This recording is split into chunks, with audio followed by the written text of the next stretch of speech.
Ayan, paakyat tayo. Paakyat tayo ng bundok. Ayan, paakyat tayo ng bundok.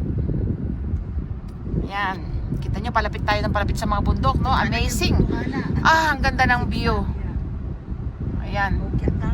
Pati nga wildflowers dito, ang gaganda. O, tingnan nyo sa mga side. Ayan, tingnan yung side road. Pati wildflowers dito, ang ganda.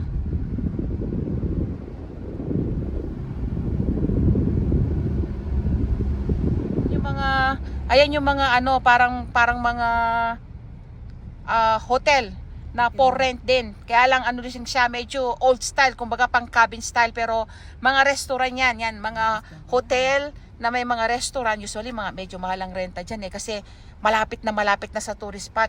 Walking distance lang ko. So ang mga ano dyan, ang mga bayad dyan talagang mahal yan, super. Kasi lalakarin mo na lang yung ano yung mga Lake Louise at saka Lake Moraine. So yan yung mga ina-avoid naming rentahan. Kaya nagre-renta tayo ng mga 1 hour drive or 2 hours away from the tourist spot kasi mas mura ang renta. Magaganda yung mga hotel, mura pa yung renta. Pero pag dito ka nag-rent, talagang very expensive. Pati nga yung pagkain dito. Sinasabi ko sa inyo, very expensive. Pag kumain ka sa restaurant dito, may 15% charge ka, service fee agad. Ayan. Yan. So, nasa ano na tayo? Lake Louise na to. Kung kumbaga, walk-walk na lang tayo ng konti. Tingnan yung mga turista. Ayan, no? Kita yung mga turistang yan. Ang dami, no? Ayan, no? Kita mo, laki ng kita ng Alberta, no? Imagine mo yan, lahat ng mga yan, nagbabayad ng entrance fee yan. Pagpasok pa lang ng park. Tapos, nagbabayad din ng mga parking lot yan. Ah, meron silang ginagawa. Ayan, no? Medyo nakakasira ng view yung construction nila, oh. Ayan, no? Yung construction area, medyo nakakasira ng view. Pero kailangan improve, kaya ayan, full pack daw. Wala, ayan o, kita mo, mga camping vehicle yan, o. Ano kasi mga RV ba to tawag dito, ate? O, yan, mga RV yan, mga campingan. So, wala na daw parkingan. Drop off na kayo. Punong-puno na. So, ida-drop off lang kami. Drop off. What? So, fully pack sa mga turista, tsaka mga sasakyan. So, wala nang parkingan, punong-puno na. Naglakad na lang kami, drop off lang. So, bit-bit ko lahat ng tubig namin. Ayan, oh. Dami kong baong tubig, mosquito spray. Kasi ang mahal ng pagkain dito talagang ginto. Sabi ko na sino talagang super mahal. Ayan, maglalakad pa tayo sa woods. Nilalamig na nga ako, totoo yung sinasabi ng...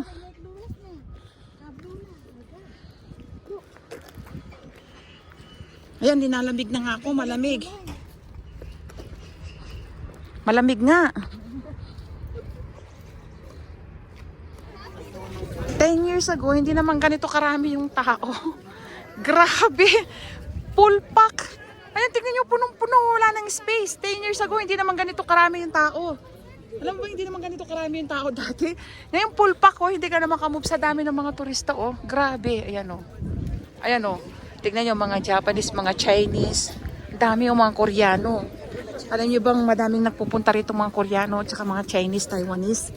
Ayan, oh, tignan nyo, oh. Talagang punong-puno. Ayan pa yung mga paparating, oh. Dati hindi naman ganito karami. Pero ngayon marami. Yan, sobra, oh. Tignan nyo naman, ang daming mga turista, oh. Hindi mahulog ang karayom yung dami. Ayan, oh. Sobra. Ayan, oh, mga iba-ibang bansa. Yung mga nandito, nakikita mo naman sa itsura nila. Grabe talaga. Masyadong marami yung mga tao. Nasaan nga yung si Bunso? Ayun, ayun si Bunso. Tapos ang lamig pala. Sobra yan, no? Buti na lang may sweater pa ako. Sa sobrang sikat at ganda ng lugar na to, ang Lake Louise, talagang dinadagsa ito ng maraming turista at maraming tao. Ayan, tignan nyo, oh. Sobra. Ayan, oh, may mga paparating pa. Ayan, oh. May mga umaalis na yan. May dumarating naman palagi. Ayan, oh. Talagang punong-puno siya, oh. Ayan. Dati hindi naman ganito karami yan. That was 10 years ago. Ayan. Ayan. So, ayan yung pamosong Lake Louise. Naku po, ang lamig talaga. Nanginginig ako. Ayan. Ito yung sinasabi nilang pamosong Lake Louise. Ang Lake Louise na to ay, napapansin nyo yung tubig niya ay kulay blue. Pinagsamang blue at green. Very clear. Malinaw na malinaw. At alam nyo ba kung bakit ganun ang kulay ng tubig na to? Kasi ang tubig na to ay pinaghalong tubig ng glacier water. Ang ibig sabihin ng glacier water, ito yung tubig na nanggaling sa mga natunaw na yelo sa mga tuktok ng bundok o sa mismong bundok. Yun yung mga natutunaw na yelo na nagiging tubig, diyan na pupunta. Kaya nga ang lake na yan ay mostly made of glacier water. Tapos, meron din siyang konting halo na tinatawag nating spring water dahil nga marami ding mga puno-puno dyan. So, may mga puno sa mga bundok na may mga tubig na sumisibol mula sa mga puno, kaya yung tinatawag nating spring water. Pero yung kakaunting portion lang yun. More or less, ang tubig ng Lake Louise na to ay galing sa glacier water ng mga natunaw na yelo sa mga tuktok o sa mga bundok na yan. Ayan, kita nyo, ang daming yelo, no? Yan ang pinanggagalingan ng water na to. At alam nyo ba na ang glacier water ay mas malinis pa kaysa sa mga spring water? At ang Lake Louise na to ay very famous din siya sa mga mahilig mag-boating at kayaking kasi nga napakaganda nga ng view at napakaganda at clear at malinis yung tubig, kaya very famous siya sa mga mahilig mag-boating at mag-kayaking. Ayan ang mga nagkakayaking. At alam nyo ba na may mga ano dito, ayan, may mga for rent.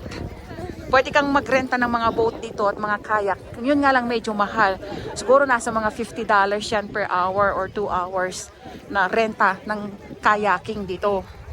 Yun ang estimate ko, hindi ko pa nakita, pero mahal kasi ang renta ng kayaking dito. Tsaka mga boat, ayan. Ayan. At alam nyo ba na ang spot na to, itong kinatatayuan kong to, ayan, kita nyo. Famous ito sa mga nagpapapicture. Kung ikaw isang turista, dito sila usually, ito yung spot na usually, dito sila nagpapapicture. Kasi ito yung pinakamagandang spot ng lake. Kitang-kita mo yung buong lake. So lahat ng mga turista, mga visitor dito, ito yung location na mahilig silang magpa-picture. Kaya lang ngayon talagang overpack siya. Nila alam, binibidyohan ko ito. Sandali ha! Teka. Ayan. Ito yung mag-ama ko. Yung mga natutuyong kahoy dito, madalis lang matuyo yung mga puno kasi nga mababaw lang yung lupa nila. Usually, ano yan, ang pinakailalim yan, mga solid na rock. Mga marmol o kaya granite. Ayan o, hinahayaan lang din ng ganyan. Kahit pinuputol yan, hindi yan kinukuha, hinahayaan nilang mabulok para sa magandang ecosystem. So ayan, papasok na tayo ng, yan, ito yung entrada sa Lake Louise. Ayan yung mga hotel. Yung mga hotel na yan, mamahalin yung mga hotel na yan. Kailangan you are very rich. Pwede ka rin namang magpunta dyan kahit hindi ka rich. Yun nga lang, ubos ang pera mo. matagal-tagal na bayaran sa credit card. Pero usually yung mga pumupunta dyan, yung mga mayayamang mga turista, gaya ng mga Chinese, ganyan, Taiwanese, Koreano, yung mga mayayaman. Yung mga, kahit na yung mga sa Europe, yung mga may kaya. Pero kung mga kagaya nating mga Pinoy, pwede rin naman tayo dyan. Kaya lang, medyo matagal-tagal nating binabayaran yung credit card dyan. Kumbaga sa ano above the budget yan. Kaya hindi tayo pwede. Ayun yung mag-ama ko. Naku, busy sila oh. Yung buhay ngayon mga tao puro mga cellphone talaga, no? Malayong-malayo sa dati.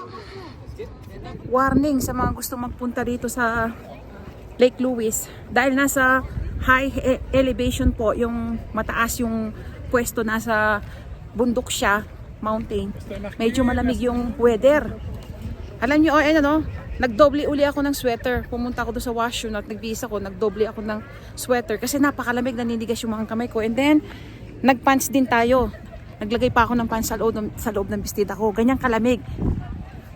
14 degrees lang ang pinakamataas ngayong araw na to. So usually malamig dito, mas madalas ang malamig. So kailangan nakahanda kayo, palagi kayong may baong sweater. At saka mga pants, medyas, ganyan. Kasi talagang malamig. Naninigas na yung mga tenga ko sa lamig oh. Yan, kita nyo yung mga tao, ang dami no? Kapal.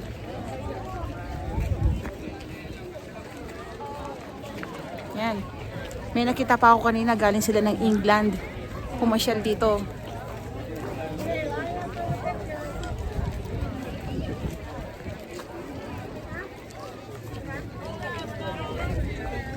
Ayan yung mga tao. Ayan ang dami Paparating pa yung iba, oh.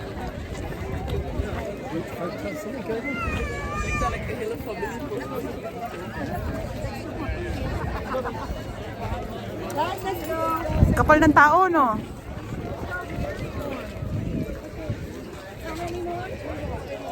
Ayan, sa sobrang lamig, nagpants pa ako uli sa loob. Kasi talaga hindi mo kakayanin yung lamig. Kung may rayuma ka, lalala yung rayuma mo. Ayan.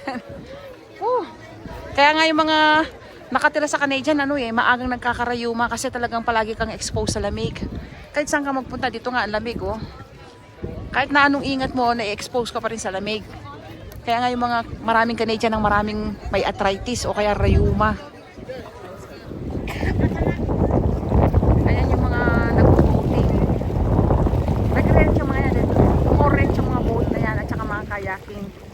Yung kayak, nilirentahin na dito. Ayan. Daming tao. Ayan.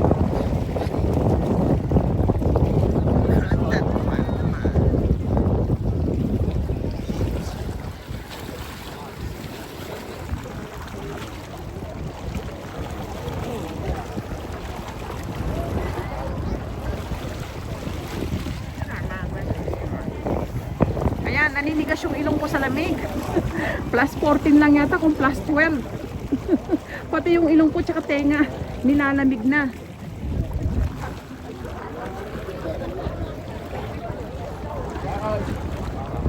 Kita niyo yung mga snow, di ba? June na dito, malapit nang matapos ng June. Hindi yan natutunaw usually. Kung matunaw yan, may natitira pa rin snow yan, ganyan dito. Yan ang tinatawag nilang mga Rocky Mountains. Enclosed. Mas malapit kaya ng mga Rocky Mountains. Isa lang yan, kakaunti lang yan. Marami pang Rocky Mountains na ganito. Ayun, pinagbuhat ko yung mister ko muna kasi bigat ng tubig namin. Tsaka yung baon namin na pagkain. Tignan nyo naman yung tubig, ayan o.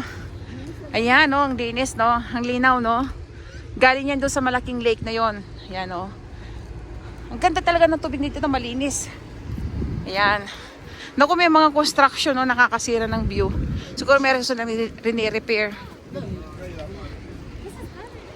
Kaya yung mga kasama ko, nag-enjoy na sila. At ayan, ang ganda no. Ayan. This is the Lake Louise, the famous Lake Louise of Alberta, Canada. Yan, ang ganda oh. Tingnan nyo, iba-ibang lahi. Just telling you where we are. So, eto yung mga horse for rent. Pwede kang magkabayo dito, sumakay ng kabayo. Kaya lang, alam nyo kung magkano bayad? 100 Canadian dollar per hour. Ayan, kung gusto mo magrenta ng kabayo.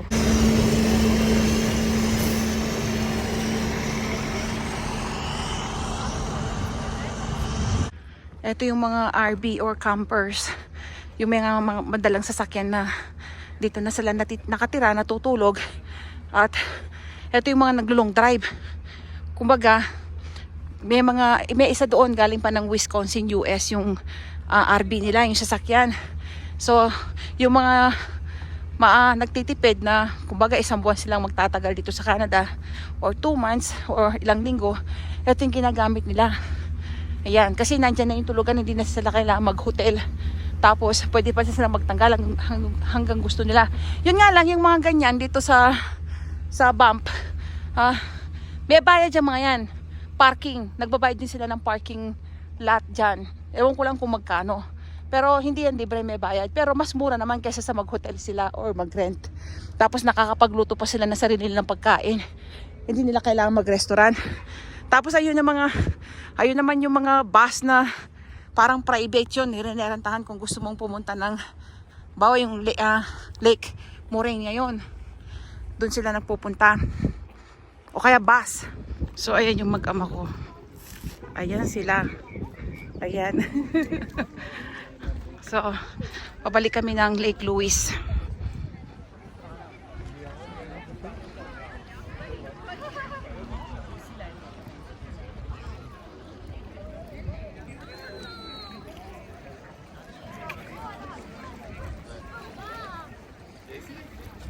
On ne sait pas qu'est-ce qui va arriver, on veut pas que tu gèles.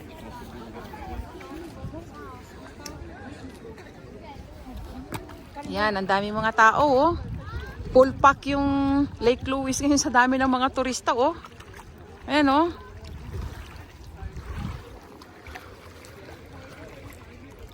Ayan yung snow, oh. Ang dami pang snow doon, ang kapal pa, no? Pero sa bandang July, mas mainit yan. Medyo mababawasan ng konti yung snow na yan. Magkarayuman na ako kanyan.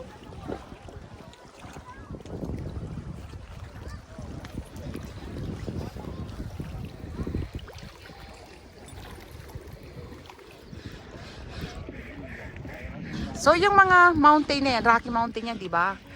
Ano siya, made of sandstone kasi medyo magaspang. Pero yung iba, made of granite, mapino yun, at saka makintab. Since ito magaspang, made of sandstone siya. Parang siyang regular rock na ano. Yan. Ayun yung mag-ama, nagbabanding. Palagi silang magkadikit, oh. Yan. Kung nagustuhan nyo ang aking video, huwag nyo kalimutang mag-subscribe at huwag nyo rin kalimutang i-like.